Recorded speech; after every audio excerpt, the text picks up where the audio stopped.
Teman-teman BTW, beliau ini yang pertama kali saya kenal tentang beliau waktu saya kecil ya. Itu seorang bapak yang sangat kejam terhadap anaknya sampai anaknya mati itu, si Arya Anggara itu. Itu gila itu. Kita jadi takut sekali sama Ibu Tiri. Ngomong-ngomong Arya Anggara itu siapa Bang sekarang? Udah gede mungkin ya? Oh, Charlie.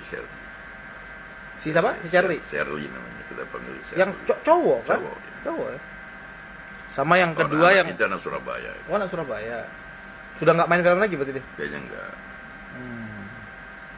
Film yang kedua yang paling saya suka waktu saya kecil itu adalah Kejar Daku apa? Kau kutangkap. Kau Kutangkap. Itu asik banget itu film tuh. Asik Ya, banget. itu film yang mungkin pertama di Indonesia, bagaimana film komedi yang tidak dimainkan oleh komedian kan. Film komedi yang tidak dimainkan oleh komedian. Gitu. Jadi itu Asrul Sani memberikan terobosan Iya, kan dari skenario-nya. Dan Khairul Umam kan bisa mengolah dengan baik. Dan saya kira itu tantangan juga kan buat aktor-aktor yang bagaimana bermain dalam film komedi tapi tidak harus melucu. Tapi melahirkan ketawa. Tapi penonton tertawa gitu. Situasi yang membuat penonton tertawa gitu. Keren ya, memang tidak harus dicipta. Dan memang itu skenario sangat kuat. Berapa lama Bang kalau Abang tuh misal pengaruh nggak sih Bang?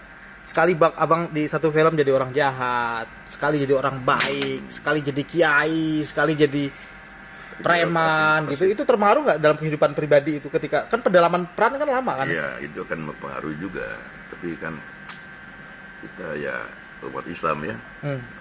Kalau kita terbiasa buat sholat, atau kan mengosongkan semuanya itu bisa dengan cepat bisa hilang. Oh gitu. Tapi kalau enggak ya itu sangat terpengaruh. Bisa kebawa, misal tiba-tiba ini nampilin kan? watak Bang Jack, watak macam-macam itu kan. Yang enggak jelas kadang-kadang juga terpengaruh dalam kehidupan sehari itu yang membuat repot kan. Kadang-kadang orang nggak kenal kita jadi siapa, kok ini bukannya berubah loh. Istri di rumah gimana? Istri di rumah bisa kaget dong. Jadi kadang-kadang lagi intens ya kita. Kadang-kadang kita kebawa juga. Kebawa juga ya. Tapi kan kita bisa meredam itu semua setelah selesai main ya, kita kosongin lagi kan. Karena benar-benar beradaptasi dengan karakter lain lagi gitu. Jadi harus buang yang lama gitu. Yang paling lama film apa Bang yang Abang pendalaman perannya lama gitu? Ya saya kira banyak ya. Banyak ya. Banyak. Oh memang serius Karena banget urusan observasi itu ya. Cerita dan skenario bagus lah itu perlu orientasi pada karakter ya.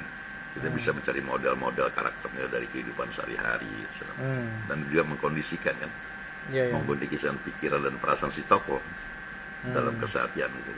Jadi kayak semacam ide fix punya yang siang malam kita pikirkan terus itu kan akan berpengaruh pada kondisi batin dan pikiran. Karena kita harus mengkondisikan terus, kita pikirkan terus tentang karakter itu. Terkadang kebawa tidur pun masih kepikir itu. Iya. Itu intensitas setiap aktor ya, tergantung kadarnya, tergantung intensitasnya sendiri seperti apa dalam pendekatan. Tapi kadang-kadang ada yang sangat sederhana kita tahu kan karakternya udah. Kalau ada yang agak rumit nih kan. Lebih susah mana pendalaman peran antara detail, kan? sinetron sama film stripping? Ya kalau stripping sih nggak ada pendalaman. Oh ada pendalaman. Nggak ada pendalaman, sama sekali nggak ada pendalaman. Orang terima senario langsung dimainkan. Sambil baca-baca gitu aja ya. Kalau kita kan tidak, kalau film itu nggak begitu. Kalau Naga Bonar yang menarik dulu apa Bang? Cerita di balik Naga Bonar. Ya ini bagaimana film dengan setting perang, tapi lucu. Ya pantas ditertawakan dalam berbagai peristiwa gitu kan. Jadi sebetulnya semacam Pak Asrul bilang, kenapa ini skenario saya buat? Dia bilang, saya ingin mengajak kita bersama nih sebagai sebuah bangsa untuk menoleh sejenak ke belakang, menoleh sebentar ke belakang. Apakah kita sudah berjalan ke arah yang benar? Jangan-jangan salah arah kita sekarang ini dari cita-cita itu, gitu. Ya kan? Maka kita harus bisa mengkoreksi dalam setiap langkah ke depan. Kenapa saya buat film ini? Karena di film ini bukan kemerdekaan itu bukan hanya oleh sekelompok orang, orang pintar atau orang yang sekedar berani, tapi termasuk juga tukang copet yang tidak pernah belajar kan. Jadi seluruh komponen masyarakat itu bersama-sama. Terus apa yang sudah negara buat negara lakukan untuk mereka? Jangan-jangan salah langkah kita nih, kan? Ya kan? ingin mentertawakan gitu. Kita kalau menertawai salah. kita menertawai kita. Iya. Jangan-jangan salah langkah kita nih. Oke? Nggak perlu galak-galak juga kan? Iya, iya. Tapi kenyataannya adalah itu seperti yang Pak Suri, itu refleksi dari peristiwa tahun pada saat perang kemerdekaan. Iya, iya. Ini beliau sutradaranya yang hari-hari jadi begitulah sutradara. refleksi dari sebuah cerminan masyarakat kan. Betul.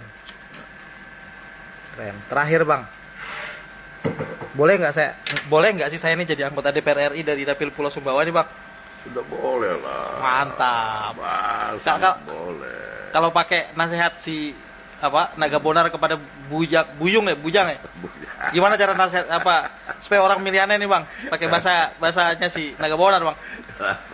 Ya sudahlah, berjuang terus, kerja keras, kerja cerdas, dan bekerja untuk rakyat yang memilih. Mau nggak punya hidung pun kalau lu kerja buat rakyat. Kalau sampai hidung pindah ke jidat pun, kalau kerja buat rakyat pasti akan dicintai. Siap. Walaupun hidungmu di jidat. Siap. Yes. Thank you Bang.